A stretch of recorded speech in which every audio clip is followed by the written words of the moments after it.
Hi everyone, I'm Sarah from Altogether. We're a brand communication studio based in Newcastle, usually in Baltic 39. But as with many of you, we have been working remotely for the past few months. We've got this in the swing of things now, but I think initially it was quite difficult as a team who were used to sharing concepts and ideas, putting things on the wall, and really just working really closely together. So we've been trying to perfect that online. So I wanted to talk to you about branding. I know many of you have been up against it these past few months. People on the front line, through your organisations, not-for-profits, charities, it's you guys who've really felt it. So I know that branding won't be high up on your list of priorities, but really there's things that I wanted to share with you that I think all organisations could try and think about, and it'll hopefully just strengthen your organisation, strengthen your brand for the future. It is going to be a little bit of an unknown time, so I think whatever we can do to prepare for that can only be a good thing. This is me, and you can follow me on Twitter or online. And this is our studio that we've had to leave behind, but we've got our little rainbow on there. This is a glimpse of Altogether out in the real world, to be there again. Most of our work is with arts, culture, third sector, so we're always out and about and meeting different people and organisations, facilitating workshops, really trying to get involved as much as we can. I think because we're a small team, we've got that flexibility to do that. So we work all across the UK, but a lot of our work is also closer to home, like this project with Middlesbrough Town Hall. After they had reopened following an HLF development project, they wanted to communicate with more diverse audiences and really generally as well raise awareness that the town hall was back open. After HLF developments, venues and attractions are normally closed for quite a long time. So it's really about re-engaging with some loyal audiences and also kind of raising awareness with new audiences.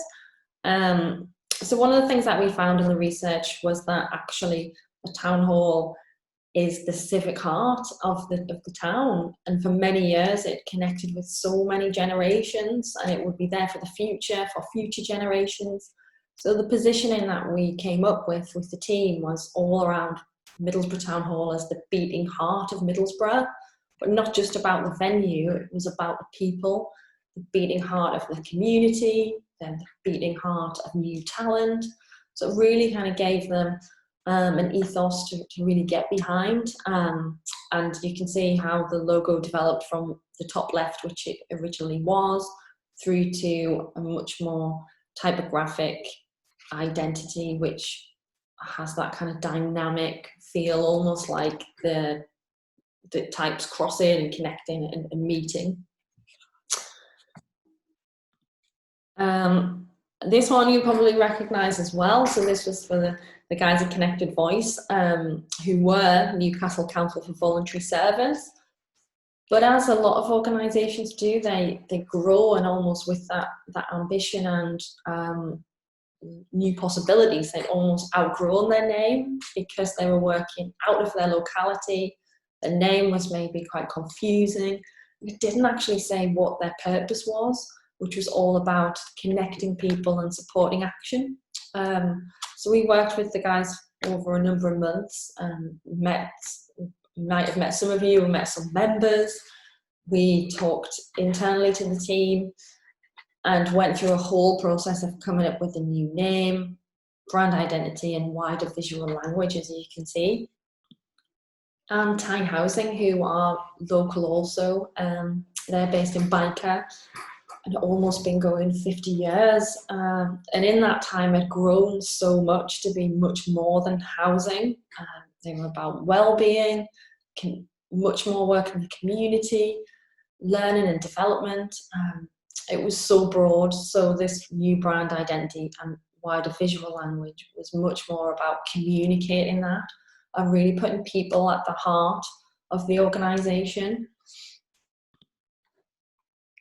So when we think about brand communicating in an understandable and clear and cohesive way, I just wanted to flag this up before we go any further.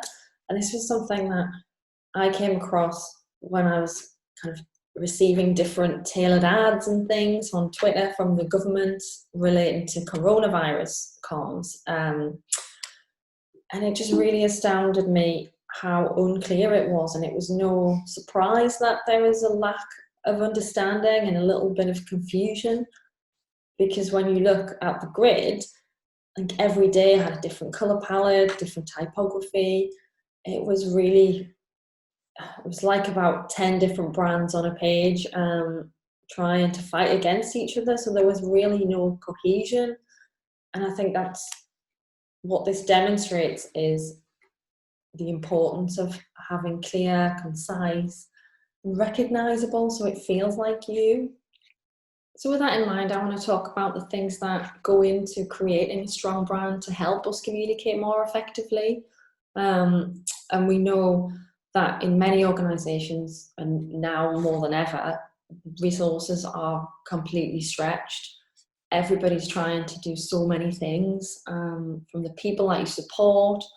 You're trying to secure funding, you want to encourage donors, you're trying to develop audiences, and you're still trying to support your staff internally and generally growing awareness of your organization. So there's so many things that a brand has to work hard to support, to communicate, and to reinforce. So looking at what goes into creating a strong brand and building a strong brand, it's not just something that happens overnight, and it's definitely not just a logo. It could be the name, the values, how you look, how you sound. It's all of these things together, as well as your purpose, importantly. So for instance, when you look at, let's think of a well-known charitable brands like Macmillan, for instance, there's certain associations we make. Could be the colour or the type or the way it makes you feel, and that's because they've worked really hard to build all of these things internally so that it reflects outwardly to us. So just thinking a little bit more about each of those things I just mentioned, the first one being values.